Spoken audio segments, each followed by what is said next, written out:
Ce Roland-Garros 2025 avait débuté sur un fond d'émotion avec ce vibrant hommage à Rafael Nadal, le roi de la terre battue. Plus tard dans le tournoi, juste après sa demi-finale, Novak Djokovic a laissé entendre que cela pourrait être aussi son dernier Roland-Garros. Mais ces deux monstres ainsi que tous les fans de tennis dans le monde peuvent dormir sur leurs deux oreilles après le spectacle observé porte d'Auteuil ce week-end. Une chose est sûre, la relève du tennis mondial est assurée. En effet, Aryna Sabalenka et Coco Gauff nous ont offert une finale d'anthologie au niveau de jeu qui a atteint des sommets jamais vus auparavant avec seulement 100 fautes directes à L2, dont 70 pour la Bélarusse. Mais les légendes s'écrivent aussi en dehors du court. Une tradition qu'a aussi respecté une Sabalenka pleine de fair play malgré la défaite cruelle en conférence de presse d'après-match. Et puis oui, on a eu une petite finale entre Alcaraz et Sinner qui n'était pas dégueu non plus. Nous sommes le lundi 9 juin 2025. Bienvenue dans le Poteau Sport Club, le podcast des amoureux de tous les sports. Alors, puisqu'on ne se connaît pas, tous les nouveaux, présentez-vous. Présentez-vous. Quand vous n'avez pas de tueur, vous n'avez pas de tueur. Et comme dirait mon pote Antoine Mendy, d'un dauphin, t'en fais pas un requin. Voilà. Oh. Elle nous casse les couilles là. Il est marrant lui. T'es champion du monde de la connerie toi. Ah là, on est bien. Et coucou mon Pierrot, comment ça va? Paris SG. Oh là là. Paris SG. Arrête, on va avoir des problèmes. Bon, et en Pourquoi? plus, je voulais Tu l'as faire pas la blague. Tu l'as pas assez entendu cette chanson cette semaine? Non, mais on va avoir des problèmes. J'ai eu des retours de proches à moi. Il faut qu'on arrête avec Paris parce qu'on va tomber sur un podcast qui limite va devenir pro PSG, quoi. Ah bah excuse-nous, ah bah non mais c'était quand même le sujet ces dernières semaines, c'était le PSG, non? Non, Oui. Fallait peut-être parler de l'OM qui finissait deuxième du championnat, de Lyon Arrête. qui risque la relégation administrative. Si vous voulez qu'on parle de ça, les gars, y a pas de souci. Il y avait juste une finale de Ligue des Champions dont il fallait parler. Mais aujourd'hui, on n'en parlera pas. Bon, on n'en parle pas souci. jusqu'à la reprise du championnat, jusqu'à ce qu'il y ait des Voilà. dingueries qui se passent. Je promets rien, mais on va essayer. Bon, on a maté quoi ce week-end? Toi, je sais que t'as rematé la finale de Ligue des Champions en replay. Dans la semaine, je me la suis fait une ou deux fois. Ouais, Putain, je crois pas, quoi. Puis là, j'ai vu que Canal, il venait de sortir un film aussi sur le sac du PSG, donc je vais me faire ça là aussi, je pense, dans la journée. Sinon, on a maté Roland, hein, avec une finale exceptionnelle entre Sinner et Alcaraz et Gauff Sabalenka évidemment. Et la Ligue des Nations, écoute, je pensais que j'allais être gavé de foot et plus avoir aucune émotion à donner au football pendant quelques semaines. Football. Et puis finalement, bah écoute, on a kiffé, hein, maté l'équipe de France, râler sur l'équipe de France, aimer Mbappé, le détester. Enfin voilà, la classique que j'ai envie de te dire. C'est vrai. T'as maté un peu de rugby aussi, de loin, les scores peut-être? J'ai maté la fin de la finale d'accession qui a été assez folle et pour la dernière journée, j'ai pas pu jouer, j'ai pas pu regarder, c'était la nif de ma meuf et tu connais, on fait les choses bien donc on a mis les petits plats dans les grands le samedi soir, resto et tout, donc on n'a pas pu mater le multiplex rugby. C'est pas grave. On peut pas être sur tous les fronts, sur toutes les affiches, sur tous les sports. Pas pour le moment en tout cas. Pas pour le... Tant que c'est pas un taf, hein. Voilà, tant que ça donc, paye pas, tant que ça paye pas la soupe. Écoutez les podcasts. Sur ceux qui sont sur Spotify, vous mettez des étoiles quand vous écoutez, vous activez la petite cloche, c'est bon pour le référencement, tout ça. Donc voilà, c'est bien de le rappeler, Johnny. Tu joues très bien ton rôle. Bah, c'est pas aussi bien que toi, mais on fait ce qu'on peut, quoi. Mais si t'es mon Gilbert Bribois, moi, tu le sais.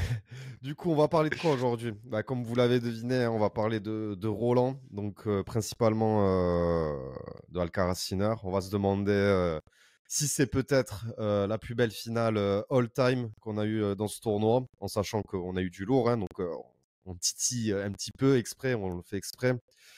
Ensuite, on va passer à la Ligue des Nations. Les tops, les flops, bilan de finale de cette compétition. C'était déjà la 3e ou la 4e édition. Est-ce que c'est une compétition qui peut rentrer dans les mœurs ou est-ce que, comme moi, je le pense, ça sert à rien du tout? Et on finira par la fin de saison régulière de Top 14 et peut-être un ou deux mots, mais vraiment pas plus, des finales NBA. Et on finira par l'MVP de la semaine. Et encore une fois, j'ai oublié, mais ça va venir. ça va venir. La loose de la semaine, j'ai oublié en début, là, juste de suite, là. On va commencer par la loose de la semaine, quoi. Là, bim, tout de suite maintenant. Là. Voilà, tout de suite. C'est maintenant. Allez, c'est maintenant. Bah écoute, en loose de la semaine, je sais pas si tu avais des propals, mais moi, ma propale, c'est le Grenoble, le FC Grenoble, je crois qu'il s'appelle en plus, je sais pas pourquoi, alors que c'est un club de rugby. Mais voilà, j'ai vu ça, je crois, la dernière fois, qui perd la finale d'accession au top 14 pour la 3e année consécutive. En 2023, ils avaient perdu contre Oyonnax avant de s'incliner contre l'USAP, le club de Perpignan, dans le barrage pour accéder. Là, ils avaient perdu contre Vannes l'an dernier, qui avait directement accédé au top 14 grâce à leur victoire. Et cette année, ils tombent face à Montauban, l'équipe surprise de Pro D2 cette saison. Donc voilà, 3e défaite consécutive en finale de Pro D2 pour les Grenoblois, qui voient encore leur rêve d'accession au top 14 mis en danger. Et on sait que c'est très très dur de monter en top 14 depuis la Pro D2.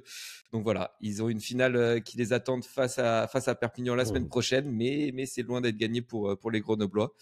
Surtout depuis, si je dis pas de bêtises, depuis que le premier de Pro D2 n'a pas l'accès direct, hein, c'est ça, hein. Voilà, c'est ça, parce qu'avant, Donc, on ouais, avait le ouais, premier de la c'est- saison régulière qui allait directement en top 14. Maintenant, il y a des playoffs, quoi, comme on a en top 14 avec barrage, demi-finale, finale. Donc, ça fait 2 matchs en plus à gagner. Donc, même si on finit premier de la saison comme Grenoble l'a fait, on risque de perdre contre le 6e de la saison régulière en finale, qui Ouais. a créé exploit sur exploit les Montalbanais pour obtenir leur ticket pour le top 14. Moi, je trouve ça cruel. Donc, tu protèges un peu l'élite du top 14, mais je trouve ça cruel quand même. Tu finis premier du championnat et tu peux même pas monter, en fait. T'es la c'est meilleure net. équipe sur toute la saison et tu montes pas. Je trouve ça aussi abusé. Et c'est vraiment très, très, très, très dur de monter en top 14 maintenant, Bah parce ouais, que seul ouais, le ouais. vainqueur des playoffs y accède directement. Et l'autre doit passer par un barrage face à l'avant-dernier du top 14. Et comme on l'a vu avec Grenoble, hein, qui est souvent la meilleure équipe de Pro D2, c'est la 3e année de suite et 3e année qu'ils le perdent. Et un supporter de Grenoble qui disait quelqu'un leur avait jeté un sort, c'est pas possible. Donc c'est très très dur pour Grenoble, et je crois qu'il y a des joueurs qui ont vécu les 3 finales et à chaque fois ça tombe du mauvais côté pour eux, donc c'est terrible. Bah, c'est peut-être celle de trop, hein, cette fois. Mais ok, écoute, moi, ça me va, en loose de la semaine. C'est Il un n'y avait peu pas cruel, d'autres mais grosses. c'est le but de la loose. Ouais, j'avais pas d'autre chose. Si, j'avais pensé à Sinner, mais après cette finale, est-ce que c'est vraiment Le une spectacle loose? était tellement exceptionnel, le Ouais, niveau de jeu est exceptionnel que c'est dur de le mettre en loose. Et voilà, moi j'aime bien ce côté un peu malédiction aussi qu'on a dans la loose de la semaine, quoi. ouais. C'est ça qui détermine la loose, c'est pas forcément une contre-performance ou Ouais, quelque chose c'est comme ça, ça. ouais. C'est ça, ouais, carrément. Donc, non, je te suis. Je te suis, c'est ok pour moi. Allez. Mais désolé à nos amis grenoblois, j'ai de la famille en Isère d'ailleurs, je leur passe un petit coucou et je sais qu'ils sont tristes ce matin. Et on espère qu'ils nous écoutent.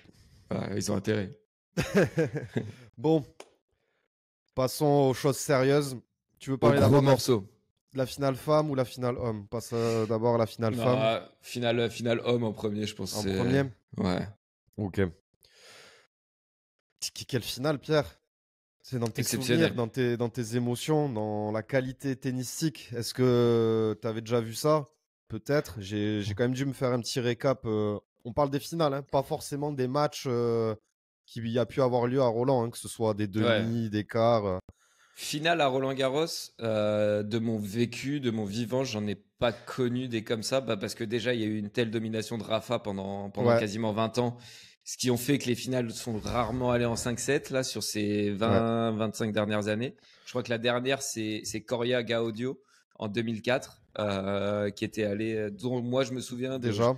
donc j'avais passé l'après-midi devant la télé à la regarder. Donc en termes de scénario, c'était fou aussi parce que Coria Mm. menait 2-7-0 et a fini par s'incliner contre Gaudio en 8-6 au 5e set. Mais en termes de niveau de jeu, ça n'avait rien à voir avec ce qu'on a eu hier pendant Alcaraz-Sinner. Ouais, bah comme tu dis, on a eu une domination de Nadal sans conteste. Donc à chaque fois que Nadal allait en finale, même si ça pouvait être serré, on savait que presque qu'il allait aller au bout, surtout dans ses premières années, dans ses premiers titres. Il y a eu un peu plus d'adversité quand Djoko a commencé à être bon sur terre. Dominic Thiem aussi, qui une ou deux fois l'a emmené en 4-7, mais voilà, jamais de 5-7. Ouais, jamais de 5-7. Moi, j'ai peut-être celle où Wawrinka gagne contre Djoko, qui reste en 4-7, mais qui reste une finale niveau compétition, adversité d'anthologie, je trouve. Ouais, puis Wawrinka, c'était son moment où il était C'était son stratosphérique. prime, ouais. Oui, Ouais, il était clairement, ouais. stratosphérique et quand il jouait bien, il était juste intouchable. Oh, pardon. Oula, oula, Ah, il est sorti il est tout mal seul. passé le café. C'est ça. Et donc voilà, en termes de niveau de jeu, incroyable. Moi, j'en ai une autre à te proposer quand même, que je n'ai pas vu parce que j'étais tout simplement pas né de finale de Grand Chelem, mais qui pourrait rivaliser avec celle-ci. Dis-moi. C'est Lendl McEnroe en 1984 et les commentateurs en ont pas mal parlé pendant le match aussi, qui était connu comme jusque-là peut-être la plus grande finale de l'histoire de Roland Garros. Pour remettre un peu de contexte, donc Lendl McEnroe, on a une énorme rivalité entre les deux. McEnroe qui est numéro 1 mondial à cette époque et qui reste sur 42 victoires de suite sur le circuit. Donc 4 face à Ivan Lendl dans cette même saison. Et on a une vraie opposition entre les deux. D'un côté, on a McEnroe, le prodige américain, numéro 1 mondial, très colérique, fort caractère sur le court, un peu aimé, mais quand même le bad boy du circuit. Et de l'autre côté, on a Ivan Lendl, le tchécoslovaque, ex-URSS, très taciturne, qui montre pas beaucoup d'émotions, un peu mal aimé sur le circuit. Voilà, un peu une finale sur fond de guerre froide. Donc vraiment le scénario, le contexte est déjà assez fou. On a McEnroe qui mène 2-7-0, qui est en passe de donc gagner son premier Roland Garros, le seul titre de Grand Chelem qui lui manquera au final. Il a 2 fois un break d'avance dans le 4e set, mais Lendl finit par l'emporter 7-5 au 5e set. Au terme d'un match complètement fou, il y a des images de Lendl qui est sur sa chaise après le match, entouré de journalistes, qui est complètement mort et tout ça. Donc voilà, pour moi, c'est peut-être la finale qui rivaliserait avec celle qu'on a vue hier entre Alcaraz et Sinner. Bon, en tout cas, dans l'ère moderne, je pense que celle-ci restera gravée dans les annales et on s'en souviendra longtemps.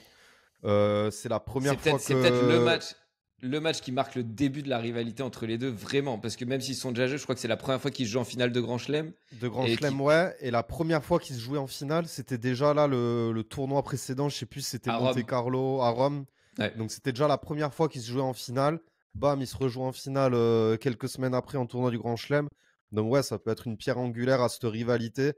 Et hier, moi, je me disais pendant le match, ok, peut-être on n'a pas un paquet de 4-5 joueurs monstrueux, mais si franchement, on a ces deux qui se tirent la bourre là dans les 5-6, peut-être plus 10 prochaines années, bah, peut-être que ça pourrait suffire à mon bonheur, tu vois. Alors, il faudrait quand même qu'il y ait un 3e ou un 4e larron qui se mêle à la danse. Mais franchement, si on les retrouve assez souvent et que c'est des matchs comme ça, moi, je suis prêt à signer, hein, presque. Ouais. Ouais, bah, c'est clair. Enfin, moi, ils m'ont régalé. C'est vrai, bah, c'est un peu ce que je plaisantais au début du podcast. Mais il y a la fin de carrière de Rafa, la fin de carrière de Djoko qui va arriver et tout ça. Et tu sens qu'on est à un tournant. Et ces deux mecs-là, ce sont les ambassadeurs du tennis à 100%. Et comme tu dis, ouais, ça peut être aussi kiffant qu'on ait une petite course entre les deux. Alcaraz, Sinner, la course au plus grand type de Grand Chelem. Et puis on a vraiment une opposition entre les deux. D'un côté, Alcaraz qui va être très fantasque, qui va avoir un peu des hauts et des bas dans son niveau de jeu, mais quand il est en haut, bah, je pense qu'il est intouchable même par Sinner. Et d'un autre côté, on a un Sinner qui est beaucoup plus régulier, beaucoup plus posé aussi, même dans son approche mentale et tout ça. Donc on a une vraie opposition qui ramène encore un peu plus cette rivalité, un niveau de jeu de fou. Ils ont 22 et 23 ans, je crois. Ils sont déjà à 3 et 5 grands chelems. 5 et 3, du coup, je crois. Ouais, 5 et 3 pour Alcaraz. Pas de bêtises. Donc, ouais, non, c'est ça. Et du coup, ouais, ça peut nous emmener vraiment. Elle peut porter le tennis mondial, cette rivalité, pendant de nombreuses années, un peu comme on a vu avec Roger Rafa et comme on a eu avec Rafa Djoko. Ouais. Mais je sais pas, je vois pas vraiment un troisième là qui peut se mêler à la gauche. Pour le moment, non, mais ça pourrait être bien. Mais comme je te dis, je préfère avoir deux monstrueux que 3-4 moyens, toute proportion gardée, quoi. Ouais, non, je suis d'accord avec toi. En plus, Alcaraz, il avait jamais gagné de match en 5-7 en perdant les 2 premiers sets. Donc ça déjà, c'est fait du coup. Et j'avais vu une autre stat. Première fois qu'un vainqueur de Grand Chelem sauve 3 balles de match en finale aussi. Ouais, J'avais vu déjà, ça. ça c'est incroyable. Et après, il y a aussi cette stat hyper intéressante. Sinner contre le reste du circuit, je crois, cette année, il est à, ou en tout cas depuis le début de sa carrière, il est à, bon, ça doit pas être depuis le début de sa carrière, mais il est à 83 victoires et 5 défaites. Et contre Nadal, il est à 0,5, tu vois. Contre Contre Alcaraz. Alcaraz, il a 0,5. Donc, petit début de Némésis, tu vois. Petit Ouais. ascendant psychologique de la part d'Alcaraz. C'est hyper intéressant. C'est peut-être sur Roland, hein, cette stat. Je sais plus. Je t'avoue que je l'ai vu défiler. On est Non, tellement mais je sais inondé qu'en de plus, stats et de Ouais. posts sur les réseaux que. Mais je sais qu'il est à 0 victoire et 5 défaites là, sur leurs 5 derniers matchs. Donc, ouais, il y a ce petit côté bête noire qui commence à s'installer entre les deux. Ouais. Après, attention à Sinner quand même, hein, qui va revenir très fort parce que Oui. la domination qu'il a. Moi, c'est pour ça, sur la finale, je pensais vraiment que Sinner allait gagner. Et quand j'ai vu le scénario des deux premiers, ça m'a conforté là-dedans. Mais la domination qu'il a montré pendant tout le tournoi, même face à Djoko en demi, qui n'était pas un mauvais Djoko. Et là, sur ce début de match, il fallait juste un Alcaraz exceptionnel. Non, mais oui. Et peut-être aller une mauvaise gestion des émotions de Sinner sur la fin du quatrième et la fin du cinquième. Ouais. Mais je pense que ça va revenir. Sa petite suspension de 3 mois, son petit manque de match et tout, C'est là où j'allais en venir. l'a pénalisé un tout petit peu. Est-ce que tu te rappelles de ce que je t'avais dit? Alors moi, je le voyais se faire éliminer en demi, bon, complètement raté. Mais en tout cas, l'argument que j'avais, c'était que je pensais qu'il allait être légèrement court physiquement. On parle de monstres physiques et de monstres techniques du tennis, mais je pense du coup qu'il lui a peut-être manqué un léger jus là pour l'achever au 3e set ou au 4e Ouais, et remporter la finale, tu vois.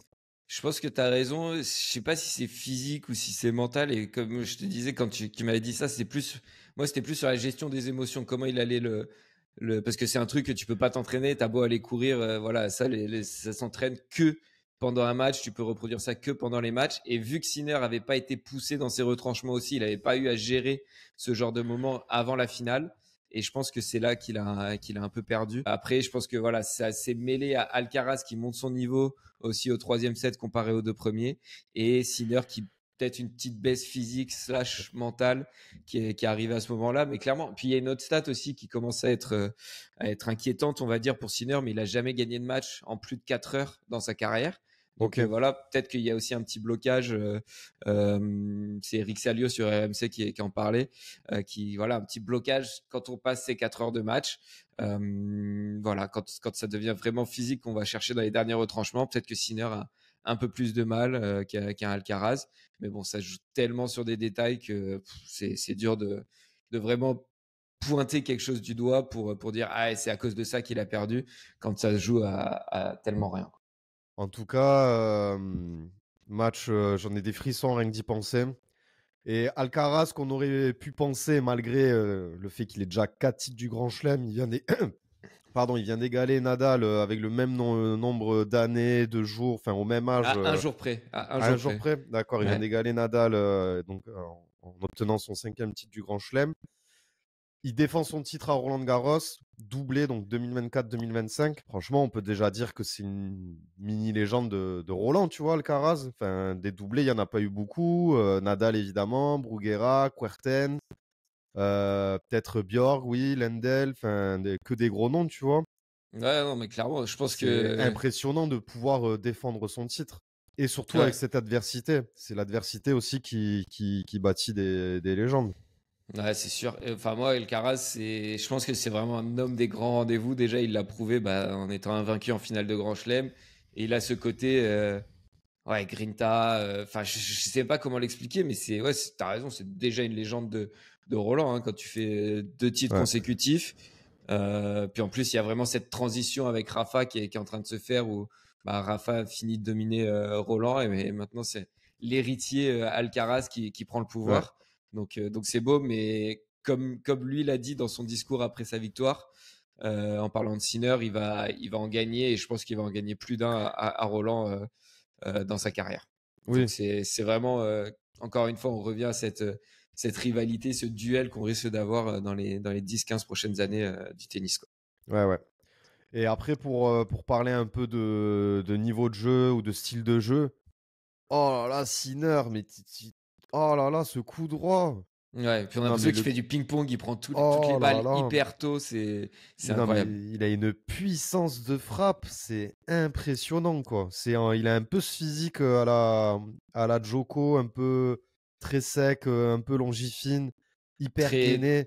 Là, très souple aussi pour aller ouais, chercher. tout Enfin, part tu sais, il des fait grand hanches. écart. Oh là là, il a un coup droit, franchement. Des fois, Alcaraz, il avait du mal à suivre le rythme, et pourtant, il le faisait. Ça Mm. prouve encore enfin, le niveau des deux, quoi. Ouais, et je Incroyable. pense qu'il y avait vraiment que un Alcaraz pour aller le battre Ah, mais clairement, sur ce tournoi. Parce que dès clairement. qu'il y avait des mecs qui jouaient un peu en cadence rapidement, qui rentraient dans son rythme, il était injouable. On l'a vu avec Djoko en demi. Après, il a mis que des branlées aussi sur les tours d'avant. Et quand il arrive sur un Alcaraz qui, lui, va lui proposer quelque chose de différent avec un coup, une balle beaucoup plus bombée, beaucoup plus liftée, derrière, une petite amortie pour lui casser les pattes, pour, tu vois, qui Ouais, s'installe jamais dans un rythme où la balle revient tendue tout le temps et où ça joue en cadence, parce que là, il est juste injouable, et c'est pour ça que sur la saison en dur qui va reprendre là, après Wimbledon, je le vois encore dominer encore un peu plus le circuit. clairement. Est-ce qu'on a fait le tour? Ouais, hein, je crois que Attends, si, moi je voulais.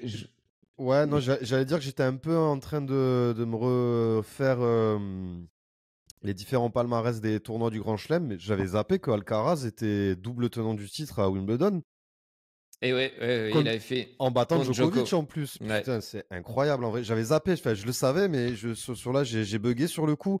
Ça, c'est incroyable aussi. Et Ouais. surtout que 2023 et peut-être un peu moins 2024, et encore que, ça reste du grand Djoko encore. Donc, putain, Ah, je me souviens Alcaraz, de franchement. la finale de 2023 qui se termine en 5-7 était exceptionnelle. Et l'an dernier, je crois que c'est un peu accroché, mais je crois qu'il lui met 3 petits sets quand même. Et Ouais, ouais. donc ouais, hâte de voir ce qui va se passer à Wimbledon aussi et sur la Mm. saison sur gazon. Bon, je te pose la question parce que moi, j'ai vraiment du mal à choisir, mais je me doute de la réponse. T'as un petit chouchou entre les deux quand même? Entre Alcaraz et Sinner? Ouais. Ouais, tu connais la réponse. Évidemment que moi, je suis team Alcaraz parce que bah, moi, j'ai des racines espagnoles, donc j'adore Alcaraz. Mais je dois t'avouer que bah, je sais pas pourquoi j'aime bien Sinner aussi au final. Enfin, j'aime bien la rivalité qui pourrait s'installer entre les deux. Ouais, carrément. Donc, en fait, je sais pas si j'aime Sinner ou si j'aime le détester, c'est un bien grand mot, mais ou si j'aime ne pas l'aimer. Enfin, tu vois ce que je veux dire? Ouais. Si tu l'aimes parce qu'il y a la rivalité Ouais, qui. voilà. Mais je l'aime bien au final. Genre, Mm. en plus, argument de merde, rien à voir. Mais j'aimais bien sa tenue, là, pour ce Roland. Ouais, je vais me l'acheter le polo, je vais me l'acheter gros, il est trop beau. Trop Donc, trop beau. non, non, je sais pas. Au final, je lui trouve un truc chouette à Sinner. J'aime bien sa gestuelle, comment il se positionne à l'arrivée d'un coup, Un d'un retour. service, Ouais. ouais, d'un retour. Enfin, des petits trucs qui font que ouais, je l'aime bien. J'aime bien le personnage. Ça reste un Européen, donc enfin, rien contre les autres nationalités, mais j'aime bien ce bataille. T'es raciste en fait. Mais non, mais pas du tout. Mais j'aime bien cette bataille européenne, au final, que le tennis reste dans ces eaux-là, quoi. Ouais, non, je suis d'accord. Et moi, je pense vraiment, je te posais la question parce que je suis incapable. Même hier, pendant la finale, j'étais pour Alcaraz quand il était Ouais, mené, mais à la fin, j'avais envie que Sinner revienne. Je pouvais pas faire mon choix. Et sur la fin, quand il y avait des grands coups, enfin, tu sais, je sautais pas de joie, j'étais pas ouais, plus ouais. pour l'un ou pour l'autre. Et je pense que ça va vraiment être en fonction des périodes, quoi. J'ai envie Peut-être, qu'il se ouais. tire la bourre un maximum. Et Mais, bah, quand Alcaraz va prendre un peu d'avance, je serai peut-être plus pour Sinner et inversement. Mais mais comme en tu dis, fait, j'adore les deux. Je trouve qu'ils ont un super état d'esprit tous les deux. Que bah, on retrouve le Roger Rafa de l'époque avec deux mecs qui ont une classe incroyable, qui nous offrent un spectacle de fou sur le terrain. Et ouais, c'est impossible de choisir entre les deux. Moi, j'ai toujours été plus Team Roger. Mais après, une fois que c'était Rafa Djoko, j'étais plus Team Rafa. Tu vois, j'ai jamais vraiment pu choisir non plus entre ouais, Roger et Rafa. Et je trouve qu'on retrouve vraiment ça. et une fois que Rafa a commencé à perdre un peu du niveau, ben, j'ai commencé à apprécier Djoko. Il me fait pas un Djoko, il me fait penser un peu à Verstappen et un peu à cette phrase qu'il a dit, il faut que je me trouve des nouveaux haters, les anciens sont devenus mes fans, tu vois, ben, ça m'a fait un peu ça avec Djoko. Et après, là, Ouais. pour reparler de Sinner Alcaraz, si Sinner avait gagné, je me serais dit, mais en fait, le gars est trop fort, il est impassible, tu vois. Et là, le fait que il y ait eu ce scénario et qu'au final il est perdu, ben, ça l'a rendu humain. Et en fait, peut-être grâce à cette finale, je vais commencer à apprécier Sinner, quoi. Ouais, non, je suis d'accord avec toi. Je suis d'accord avec toi. C'est une superbe rivalité et hâte de voir la suite à Wimb et à l'US Open cette année. Yes, carrément. Bon, on va quand même parler un peu de la finale femme. Premier titre pour Coco Gauff à Roland-Garros. Bon, je trouve Deuxième que en Grand c'est Chelem. ouais, je trouve que c'est mérité. Et puis en plus, on pourra dire que Boisson a perdu contre la gagnante de l'édition 2025. Donc ça, c'est plutôt chouette. Ouais, bah tu vois, peut-être que Sabalenka devrait nous écouter un peu plus parce qu'elle n'est pas d'accord que Coco Gauff mérite sa victoire. Non, bah, ouais, je voulais parler un peu de cette finale dame aussi parce que bah, malheureusement, le contraste avec la finale homme est saisissant où il y a eu énormément de fautes directes, peu d'échanges au final. Alors, c'est la moins mauvaise des. Alors, c'est horrible de dire ça, mais c'est un peu la moins mauvaise des deux qui a gagné. Ouais. Et c'est un peu une petite crise dans le tennis féminin. Le débat sur la night session qui est réservée aux hommes à Roland Garros est le symptôme de ça, mais c'est compréhensible aussi quoi, quand bah, déjà il y a un risque d'avoir un match beaucoup plus court en night session et quand tu vois le niveau de jeu, alors tu peux avoir des scénarios fous, mais en termes de niveau de jeu pur, c'est quand même bien inférieur à ce qu'on a vu sur la finale homme. Et c'est dommage. Et puis je trouve on n'a pas de forte personnalité comme on a dans le tennis masculin avec Alcaraz, Sinner, comme ce qu'on vient de dire, une belle rivalité entre deux mecs qui se respectent, comme on l'a vu dans le manque de fair play en conférence de presse de Sabalenka, qui s'est excusé hein, le lendemain, mais qui quand même après le match a dit que si Iga Swiatek avait gagné sa demi-finale contre elle, elle aurait gagné le tournoi contre Coco en finale. Et que Coco Gauff a gagné pas parce qu'elle a été bonne, mais parce que Sabalenka avait fait plein de fautes. Voilà, même si tu le penses, tu le dis pas. Et puis voilà, je trouve ça un peu symptomatique en fait de la petite crise qu'on a dans le tennis féminin en ce moment. Ouais. Bon, après, j'ai pas vu la finale, mais oui, je suis d'accord avec toi sur tout ce que tu as dit. Pour être honnête, après, c'est vrai que les conditions de la finale dame étaient très venteuses et que c'était pas idéal pour avoir un beau tennis. Mais quand même, quand c'était beaucoup de. Enfin, Sabalenka avec son style de jeu aussi, à tout frapper, c'est un peu. Soit je fais le point, soit je fais la faute au bout de 3-4 frappes de balle. Donc voilà, c'est juste moins intéressant pour moi que le genre de spectacle qu'on peut avoir dans le tennis masculin. Ouais, carrément. Mais quand même, le petit rayon de soleil de ce tournoi de Roland-Garros, c'est notre Loïs Boisson national qui nous a fait vibrer, qui a sorti 2 top 10, 3 joueurs, je crois, classés tête de série. Donc voilà, un truc. Il y a de l'avenir.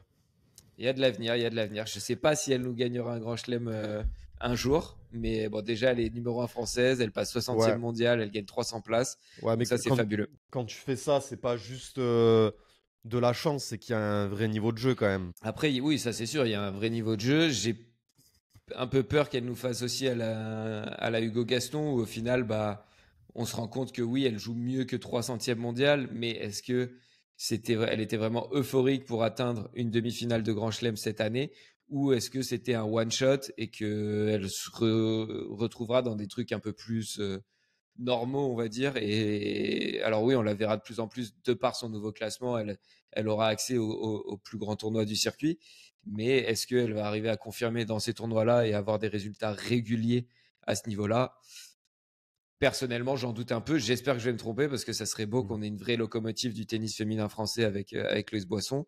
J'espère me tromper, mais voilà, j'ai un peu peur d'un destin un peu à la Hugo Gaston depuis quelques années. Carrément. Bon, de toute façon, peut-être on en reparle un petit peu tout à l'heure. À voir. Peut-être. Je crois qu'on a fait le tour sur Roland. On a fait une bonne page. En même temps, il y avait de quoi dire.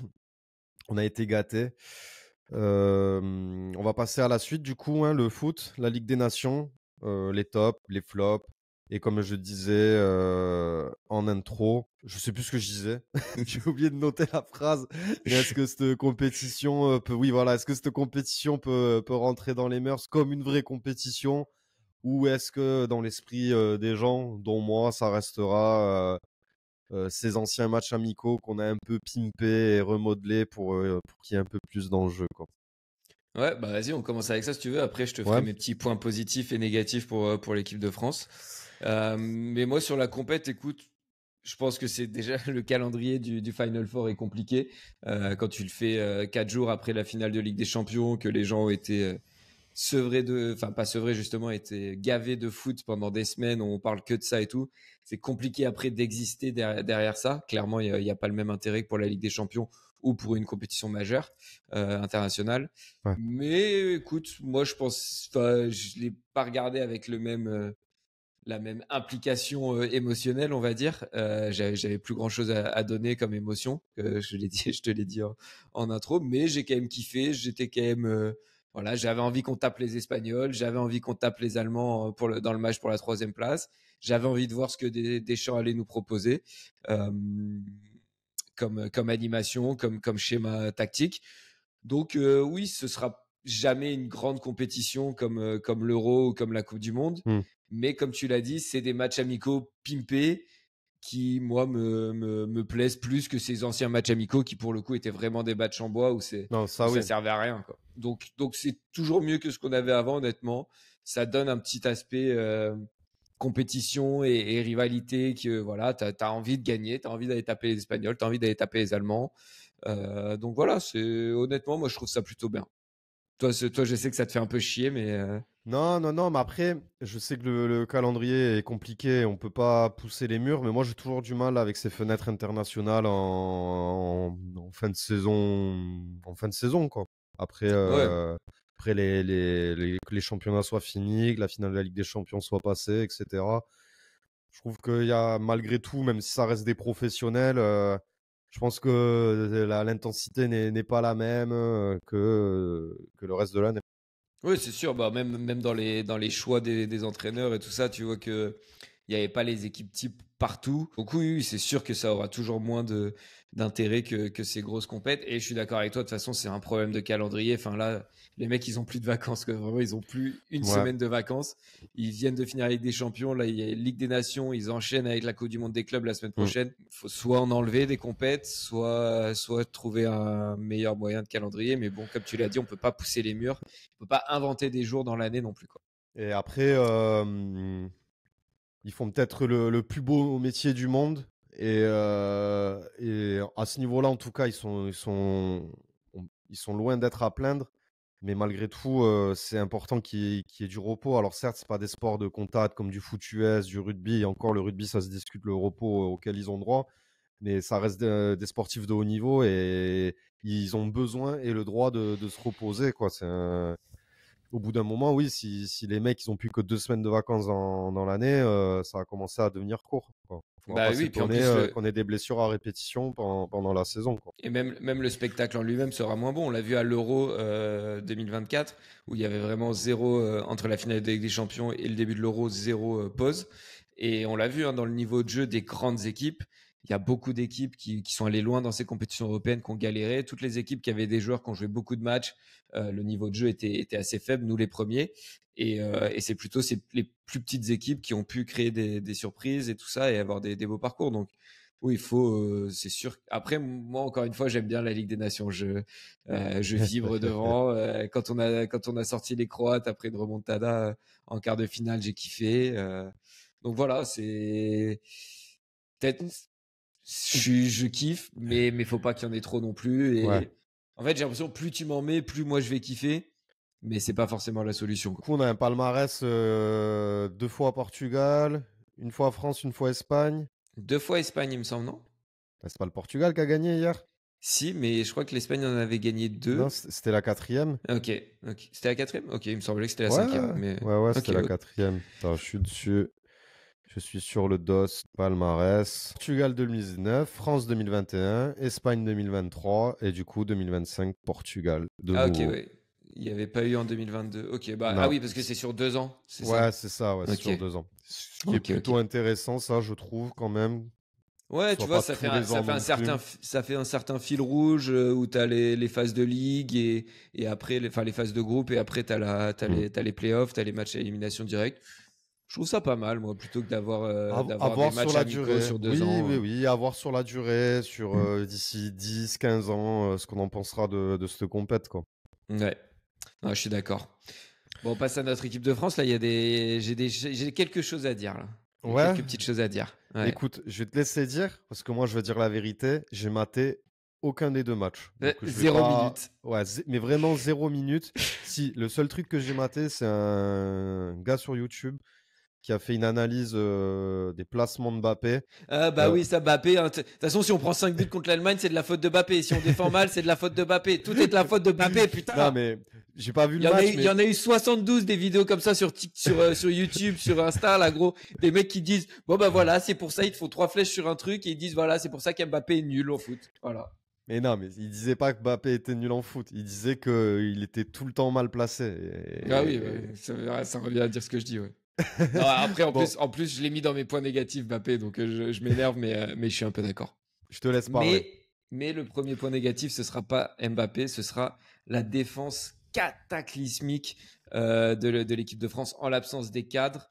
Il manquait Saliba, il manquait Upamecano, il manquait Koundé. Et honnêtement, je pense que peut-être que le match contre cette Espagne-là, il peut être différent si on a nos cadres en défense. Mais bon, ça c'est de la science-fiction. Mais ouais, juste terrible. L'anglais qui fait son retour depuis 2021, je pense qu'on va pas le revoir de sitôt avant peut-être 2029. Hein. Il va refaire 4 ans au frigo, parce qu'il fait un match catastrophique contre l'Espagne, pris dans son dos, dans l'alignement. Enfin, le nombre dès que les Espagnols avaient le ballon, ça faisait occasion pour eux. Donc on s'est fait vraiment transpercer. C'était catastrophique. Kaloulou qui est aussi, j'ai pas envie de lui tomber dessus parce que c'est compliqué pour une première sélection d'arriver dans ce contexte-là. Et Théo Hernandez aussi qui a vraiment été très très mauvais dans ce match. Konaté qui était un peu qui faisait figure de taulier dans cette défense, n'a pas répondu présent non plus. Et c'est simple, on prend des buts sur une erreur à chaque fois.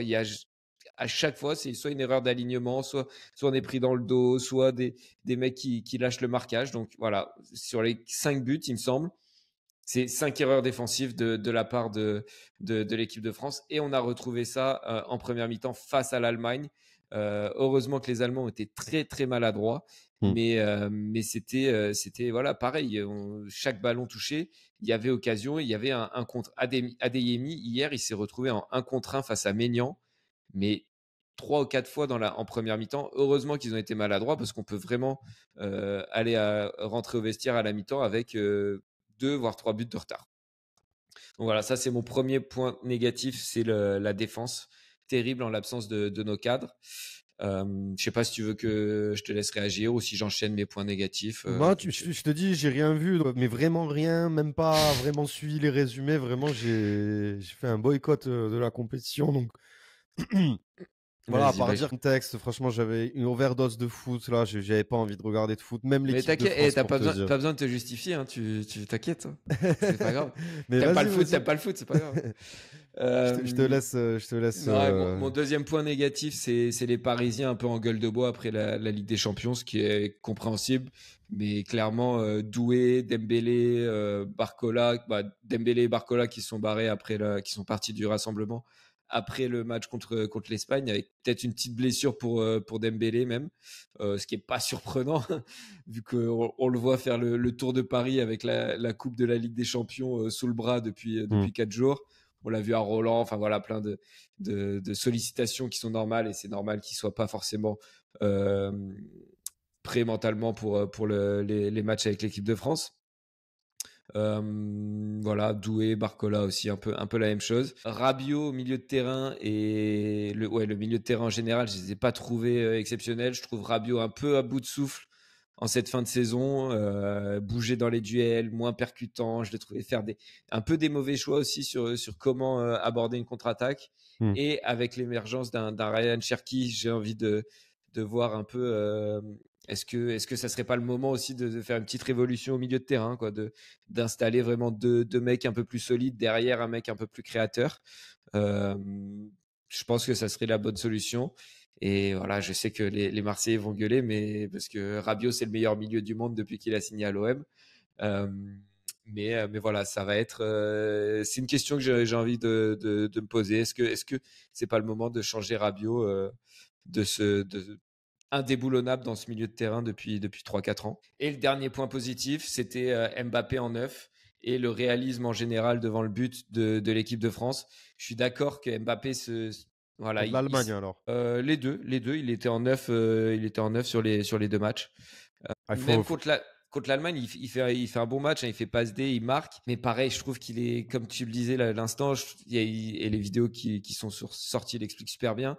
Il n'a pas ce mouvement qu'a appris un Dembélé, par exemple, avec le PSG, où il vient décrocher, où il va faire l'appel dans le dos des défenseurs au bon moment. Et voilà, on a toujours soit un vide dans la surface, soit un voilà, vide c'est ça. C'est quand ce que il disait décroche. le gars, ouais. Et donc ça, je suis d'accord que ouais, c'est pas le bon positionnement pour Mbappé. Moi, j'adorerais voir Mbappé sur son côté gauche, là où il a fait tous ses meilleurs matchs depuis le début de sa carrière. Un Dembélé en neuf, puisqu'il le fait très bien avec le PSG. Lui, justement, a appris ses mouvements de décrochage, de se projeter dans la surface pour amener ce danger-là. Même sur les centres, tu sais, quand il vient demander les centres en retrait et tout, c'est devenu naturel pour lui. Et voilà, et pourquoi pas un Désiré Doué à droite et un mec plus créateur en 8-10. J'aimerais vraiment voir ça à l'avenir en équipe de France. Ok. T'en penses quoi, toi, de Dembélé en neuf et de mettre Mbappé à gauche? Moi, je pense que c'est compliqué. En fait, c'est un peu des problèmes de riches. Et Mbappé, maintenant, il commence à être. Il a trop de stature, et il commence à devenir trop âgé pour commencer à le bouger dans tous les sens. Maintenant, il est neuf au Real, il sera neuf en équipe de France aussi, tu vois. À moins que vraiment Xabi Alonso arrive à révolutionner ça. Et en tout cas, avec Deschamps, je pense qu'on ira au bout comme ça. À voir avec le prochain sélectionneur. Oui, je pense que le mieux, ça serait de jouer avec un Dembélé en 9 ou en faux numéro 9 à la limite. Et pourquoi pas Mbappé sur le côté, mais c'est compliqué, j'ai l'impression. Ouais, J'ai l'impression que c'est compliqué, ouais. Ouais, moi honnêtement, je le vois pas comme ça forcément. Je pense que c'est facile d'installer Dembélé en neuf, de lui dire, surtout si tu lui mets un Barcola ou un Doué avec qui il joue en club toute l'année. Et voilà, tu les laisses faire un peu ce qu'ils savent faire maintenant avec Dembélé dans ce poste de faux neuf qui vient beaucoup décrocher. En plus, c'est ce qu'il nous faut. Et après, tu laisses les autres un peu libres avec beaucoup de permutations, avec un milieu offensif comme Cherki, comme Désiré Doué, qui est un peu plus dans un rôle hybride comme ça. Moi, je pense que ça peut marcher. Et tu remets Mbappé sur son côté gauche. Et j'espère qu'avec le Real, comme tu le disais avec Xabi Alonso, j'espère qu'il retrouvera ce côté gauche aussi, parce que c'est là qu'il est le meilleur et que ses performances, où il peut utiliser ses qualités de vitesse au maximum.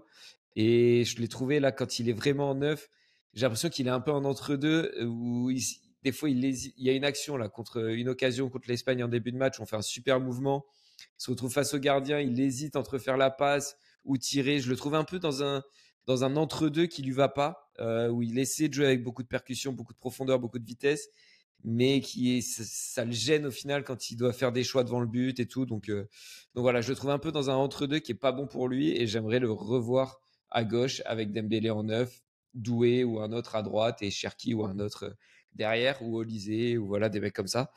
C'est très offensif, mais je pense que ça peut marcher vu ce qu'on a montré en première mi-temps contre l'Espagne. Oui, pourquoi pas.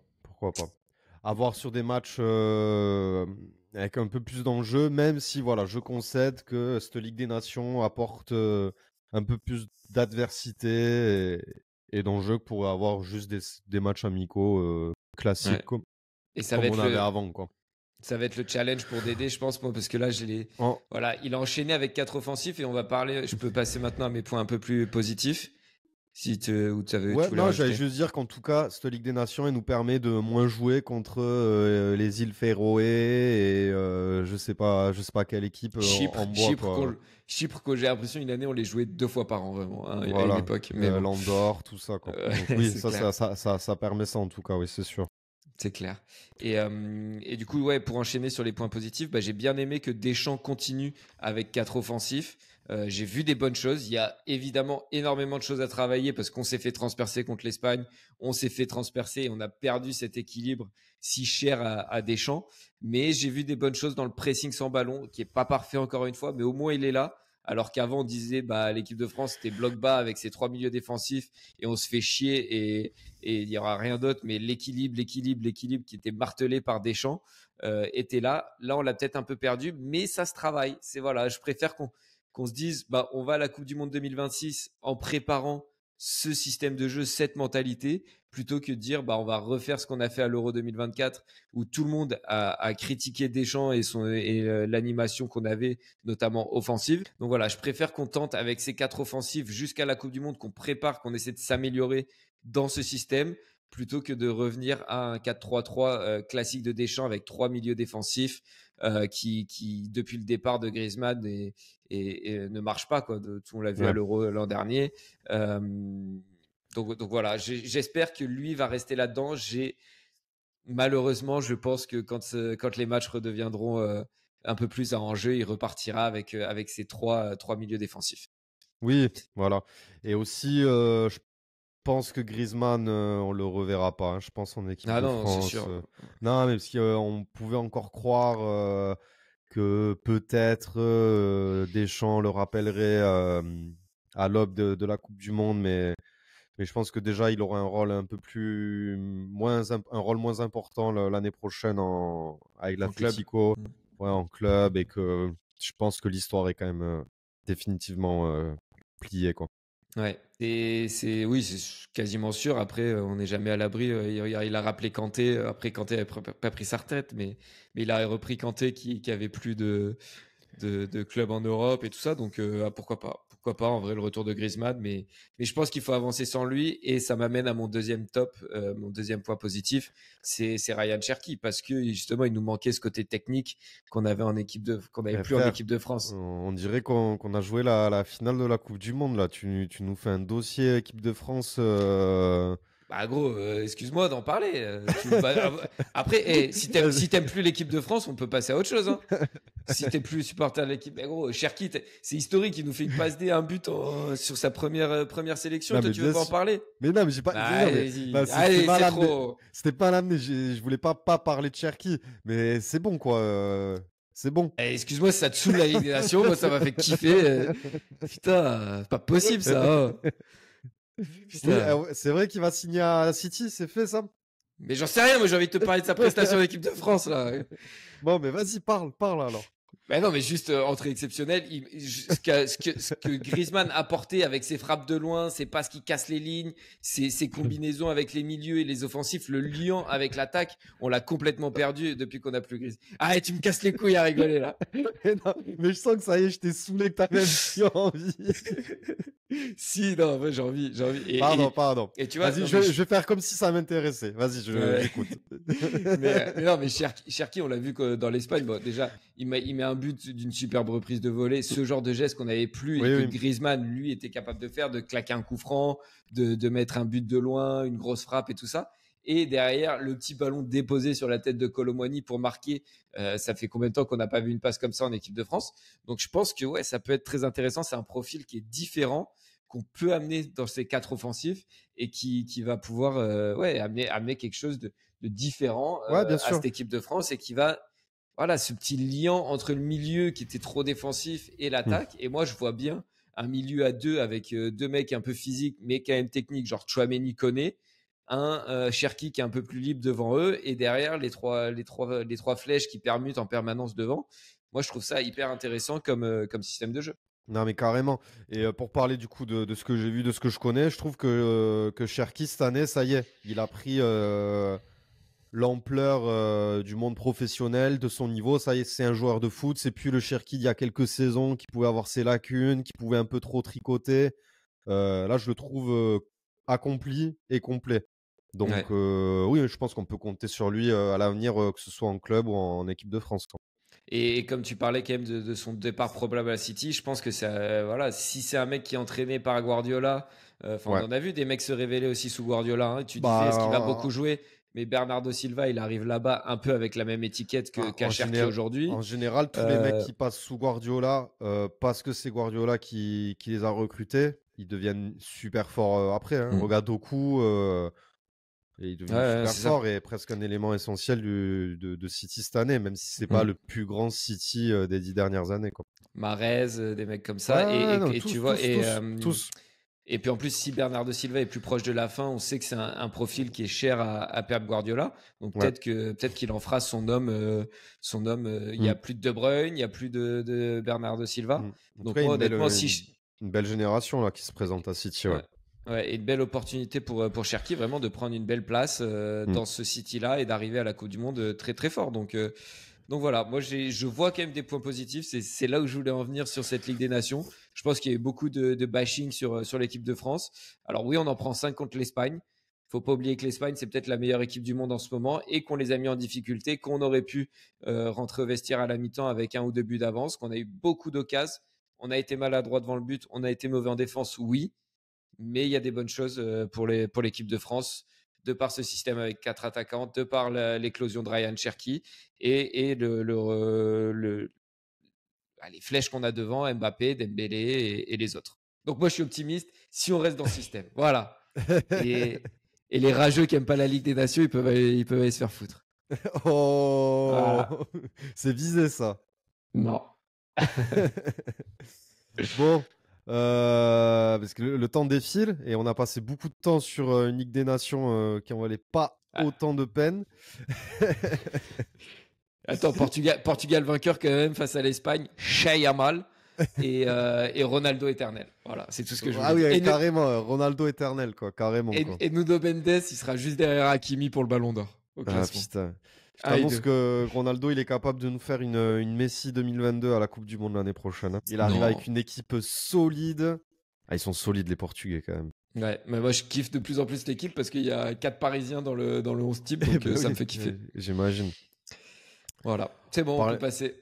Ouais, bon, on va faire toucher un petit mot. Faire un petit mot. Ouais, t'as compris. Sur la fin de saison régulière de Top 14. Bon, par conséquent, les barrages qu'il peut y avoir en bas et en haut de Pro D2. Qu'est-ce que t'as pensé de cette saison, toi, de Top 14? Bah écoute, dur en tant que supporter de Perpignan parce que ça a été un peu les montagnes russes. Il y a des moments où on allait un peu mieux, mais on n'a jamais vraiment quitté cette zone rouge. Donc dur un peu en tant que supporter de Perpignan. Mais après, dans le haut du classement, je trouve que c'est un peu comme la saison régulière de NBA où au bout d'un moment, ça perd un peu de son intérêt. Et là, avec les playoffs qui démarrent, tu retrouves un intérêt où tu te dis, ah bah voilà, là, on va avoir des beaux duels, ça va se jouer sur un match, tout peut se passer. C'est ça que j'aime bien dans ce format playoff, c'est que même si ça ronronne un peu en fin de saison régulière, et bah, t'as les playoffs qui t'amènent vraiment un petit coup de boost dans l'intérêt du top 14. Mais après, c'est le rugby, ça a été quand même pas mal gâché par les blessures pour Toulouse. J'ai adoré l'avènement de cette équipe de Bordeaux-Bègles et qui s'est conclu par ce titre en Coupe d'Europe et peut-être un premier titre en top 14. J'aimerais bien qu'ils aillent au bout, moi, l'UBB. Rien contre Toulouse, où en vrai, je n'ai aucune affinité ou animosité particulière contre n'importe quelle équipe de top 14, enfin en tout cas dans le haut du classement. Donc moi j'aimerais bien que l'UBB aille au bout pour relancer le championnat, installer une petite rivalité Stade Toulousain UBB sur les prochaines saisons et puis les joueurs qui sont à l'UBB le mériteraient autant que d'autres, hein, mais je pense qu'ils le mériteraient quoi. Tous ces joueurs, notamment les internationaux quoi. Ce que j'allais dire, on a plein de mecs qui qui ont pris une autre stature en équipe de France avec Louis Bielbarré, bien évidemment, le petit chouchou de ma meuf. Donc c'est pour ça que j'ai un peu de mal à l'aimer quand même. Mais ouais, Louis Bielbarré, Damien Penaud qui fait une saison exceptionnelle, Max Lucu qui va devoir suppléer Antoine Dupont pendant un moment en équipe de France. Enfin ouais, il y a tous ces mecs-là Jalibert qui revient un peu entre guillemets des enfers quoi. Le vilain petit canard un peu de l'équipe de France. Ouais, donc je suis assez d'accord avec toi. Mais je suis peut-être un peu plus pour l'UBB. Pareil, j'ai pas d'affinité ou d'animosité particulière envers Toulouse ou envers l'UBB, mais je trouve que c'est cool. Puis je trouve leur maillot est stylé en plus. Là, j'aime bien leur couleur de maillot. Donc voilà. Toujours le petit point textile. Le petit point fashion. Et du coup, ouais, on va avoir des barrages. Voilà, Bayonne qui fait une très très belle saison aussi, Oui. qui va se retrouver en play-off pour la première fois depuis 92, il me semble. Donc voilà, Ouais, quand même pour un club historique, j'allais c'est dire beau. de leur histoire, mais oui, c'est quasiment ça, quoi. Ouais, on a Bayonne-Clermont pour le premier barrage ou quart de finale, si vous voulez. Clermont aussi qui arrache sa qualification à la dernière journée au profit de La Rochelle, qui va manquer les playoffs pour la première fois depuis 7 ans, il me semble. Donc, grosse déception pour eux. Et on a Toulon-Castres de l'autre côté pour le deuxième barrage. Voilà, moi, je vois bien Bayonne et Toulon s'imposer parce que déjà, les deux équipes qui jouent à domicile. Bayonne qui a été vraiment convaincant et face à deux équipes qui ont un peu galéré à obtenir leur ticket pour ces barrages. Ouais, carrément. Carrément. Et pour faire le petit point sur le bas de classement, Vannes qui a montré un niveau de jeu plus qu'honorable tout au long de la saison, mais qui a laissé échapper des points par-ci par-là, du coup qui descendra directement, je trouve ça presque pas mérité pour eux. C'était un beau promu et ils auraient je vais me répéter, mais ils auraient mérité de continuer en top 14 et de faire une saison de plus. Ils ont eu plein de défaites ultra cruelles où ils mènent de 15-20 points et puis ils s'écroulent un peu en fin de match ou des pénalités qui rentrent à la dernière minute ou que eux ratent à la dernière minute. Ça ne joue pas à grand chose au final et c'est vrai qu'ils auraient peut-être plus mérité que Perpignan de se maintenir au vu de la saison un peu maudite qu'a vécu l'USAP entre les blessures et les suspensions et tout ça. C'est peut-être pour revenir plus fort, mais comme on l'a dit en début d'émission, vu la difficulté à monter en top 14, c'est pas dit. Mais bon, on verra. Et en attendant, on aura des barrages très serrés. Et juste pour en revenir à Vannes, je trouve ça juste stylé quand même que c'est un club breton Enfin, ça se voit pas, tu vois.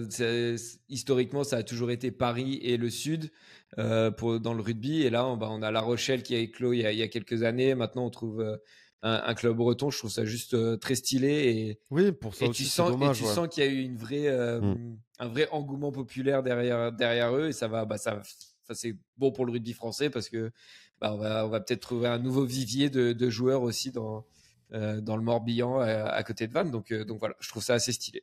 Ouais. Et désolé pour eux de la descente, mais bon, ça arrange bien les affaires de l'USAP. Voilà. C'est clair, l'USAP qui a encore gagné Toulouse à domicile. De mémoire, je pense que sur les 2-3 dernières saisons, ça a été le cas. Un Toulouse qui arrivait en dilettante avec des blessures et déjà assuré d'être premier avant avant les barrages. Donc bon. Mais ça reste une très belle victoire. Ça reste une très belle victoire et ils ont besoin de préparer ces barrages malgré tout, quoi. Donc Hugo Mola, il faisait un peu la tête, quoi, à la fin du match. Ouais. Et du coup, ça va être une finale pour le maintien entre l'USAP et les Grenoblois, les maudits Grenoblois dont on a parlé juste avant. C'est la 3e fois en 4 ans quand même pour Perpignan. On est remonté il y a 4 ans sur les 4 saisons qu'on fait dans le top 14. 3 fois, on a dû jouer cette finale pour le maintien. Donc voilà, ça sera compliqué parce qu'on joue à l'extérieur, mais au moins, on a l'habitude de ces rendez-vous-là avec les finales pour le maintien. Et on a des cadres qui reviennent, Tuilagi, Van Tonder, enfin voilà, beaucoup de blessures de longue date qui sont revenus maintenant. Donc, petit avantage à Perpignan peut-être, mais attention à Grenoble. Certainement. Putain, je viens de faire le plus long de l'histoire. Pardon, excusez-moi pour le... C'est très radiophonique ça, John. Ouais, voilà. Je crois qu'on a fait le tour. C'était une bonne émission. On va finir... on parlera de NBA la semaine prochaine. Hein, c'est bon. Ouais. Il y a 1-1. C'est bon, Ali Burton, joueur le plus clutch de l'histoire, on a compris, nanani, nanana. Non, t'as pas vu ça? Que c'était déjà un des joueurs les plus clutch de l'histoire. Il est avec LeBron et... Enfin bref, j'ai vu. On en parlera la semaine prochaine. Et LeBron a aussi dit que si le MVP des finales de conférence avait été installé avant, il en aurait eu 10. Ce qui est vrai, je pense. Ouais, mais c'est pas le cas, donc ferme ta gueule. Enfin, non, mais LeBron, là, il est juste à la course aux récompenses et aux trucs comme ça pour être le GOAT. Gros, tu seras jamais le GOAT. Tu peux gagner 3 titres en plus, tu seras jamais le GOAT. MJ sera toujours devant. Donc c'est bon, arrête. Arrête avec tes petites phrases là.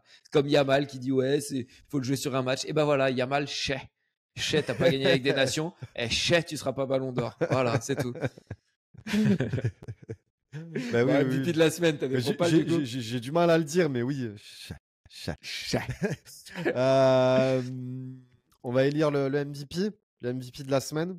Je pense savoir sur qui on va le jouer. Je sais pas. Parce que avec ce Moi qui s'est j'ai passé quelques. hier, moi je l'aurais donné à Loïs Boisson, mais avec la finale qu'on a eue hier, putain, j'ai quand même Moi je Alcaraz. l'ai même pas dans mes nommés, Loïs Boisson. Je l'avais Ouais. la semaine dernière. Bah ouais. C'est exceptionnel, mais il y avait quand même beaucoup de monde cette semaine. C'est vrai elle aurait pu l'avoir aussi, mais moi je suis pas parti sur elle. Même pas Si on dans a- les nommés. Ouais, même pas dans les nommés. Ouais. Bon, écoute, moi j'ai Alcaraz, hein. C'est vraiment l'image marquante de la semaine, hein. J'ai pas autre chose, hein. J'ai Alcaraz, j'ai quand même Cristiano Ronaldo. Oui, alors c'est que la Ligue des Nations, la compétition la plus merdique de l'histoire selon toi, mais Non, mais je c'est te pas dis. ce que j'ai dit. Si, c'est ce que tu as dit. Juste Cristiano qui met un but en demi pour sortir l'Allemagne et en finale pour égaliser contre l'Espagne. Donc, quand même, très grosse performance à 40 piges, qui vient ramener un titre, quoi qu'on en dise, ça reste un titre au Portugal. Et j'avais quand même Nuno Mendes aussi qui a été très très fort, MVP de la finale, but, et il met Lamine Yamal dans sa poche. Chat Yamal. Et passe D en demi-finale pour Ronaldo. Voilà, en foot, j'avais ces deux-là et j'avais une paire qui est un peu dont on a beaucoup moins parlé, mais dont j'avais envie de parler. C'est Tom Jikel et Delphine Delru, qui sont deux baddies, donc des joueurs de badminton, qui ont remporté le double mixte au Super 1000 c'est à Singapour, je crois, et c'est l'équivalent d'un grand chelem en tennis. Et c'est la première fois de l'histoire en double, en simple. Tout ce que tu veux, double mix, qu'on a des Français qui remportent un tournoi de cette catégorie. Donc je sais que toi, vu que tu ne suis que les sports mainstream et tout ça, tu vas me dire ça vaut pas un MVP. Mais voilà, j'avais envie d'en parler quand même. Et enfin, Marc Marquez. Non, je te laisse pas parler, je m'en fous de ton truc. Vas-y. Ça pourrait valoir un MVP. Mais quand même, la performance d'hier d'Alcaraz, elle est historique. C'est pour ça que je les ai mis dans les nommés en sachant très bien que c'est très bien, c'est très bien. C'est très pour bien. leur donner un peu de visibilité un aussi. Peu de visibilité, un peu de force, quoi. Voilà. Et Marc Marquez qui fait quand même un week-end parfait en Aragon pour le leader du championnat des MotoGP où il domine toutes les séances d'essai, les qualifs, la course sprint et le Grand Prix. Ouais, donc voilà. Ça m'a saoulé la MotoGP, je suis descendu du train. Là. depuis qu'il y a peu de Français sur les podiums, t'es descendu du train. Ouais, c'est bon, je suis descendu du train. Je savais même pas qu'il y avait un Grand Prix hier. Non, je rigole. Alcaraz, on est d'accord? Alcaraz MVP sans aucun conteste. Qu'est-ce qu'on mate la semaine prochaine? Bah écoute, je sais même pas. Tu vois, moi non plus, je sais pas. Entre Roland qui vient de se terminer, là le foot, il faut vraiment que je fasse une pause et je crois que j'ai une petite fenêtre d'une semaine avant que la Coupe du Monde des clubs reprenne. Donc, ah ouais. Donc voilà. Bon, toi, tu vas pas mater, tu n'aimes pas le foot. Donc, non, je vais pas mater, non. En plus, il n'y a pas le Barça, il n'y a pas Yamal. On a la saison sur gazon là, qui se profile. Les finales NBA, c'est déjà pas mal, non? Ouais, je pense que ça va être les barrages de rugby, que ce soit vers le bas ou vers le haut. Je sais pas, tu nous trouveras peut-être une petite compétition de kayak ou de canyoning ou que sais-je. Oh, les Français qui font une perf exceptionnelle en curling. Bon. Allez, merci mon pote, on se laisse. Merci à toi. Je te laisse là-dessus. Et puis, comme d'habitude, ciao l'équipe, à la semaine prochaine. Ciao l'équipe. Puisqu'on ne se connaît pas, tous les nouveaux, présentez-vous. Présentez-vous. Quand vous n'avez pas de tueur, vous n'avez pas de tueur.